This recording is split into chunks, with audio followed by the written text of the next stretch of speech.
Hello po mga guys, isa na naman pong magandang umaga sa inyong lahat, sa aking mga followers, sa aking mga manonood. Magandang umaga po. Yan.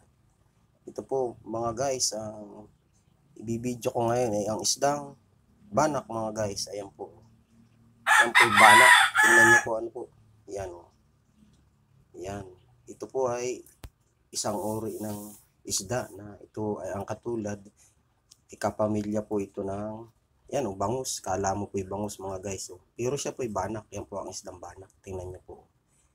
Yan. Nalaki din po ito ng kasing laki halos din ho ng bangus. Pag malaki na po ito, ang tawag dito mga guys ay agwas. Agwas na ho ang tawag. Yan. Pero po siya ay banak kung tawagin dito sa amin, sa Quezon. Ayan. Ewan ko lang po sa ibang lugar kung anong tawag sa kanila. Pero dito po sa amin ay banak. Ayan po mga guys. Oh. Yan. Ito po masarap din po ang lasa mga guys. Yan. Pangkaraniwang luto po nito mga guys. Yan. Paksiw, ginanga, prito. Yan.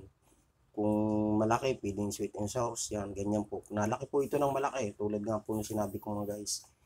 Pag ito'y agwas na mga guys. Yan. Yan po yan mga guys. Yan. Yan. Hanggang sa muli po mga guys. Sana po palagi niyong panoorin sa baybayan ng aking mga video. Yan, sa mga manonood, sa aking mga followers. Maraming salamat po sa inyo sa pagsuporta nyo sa akin. See you watching po.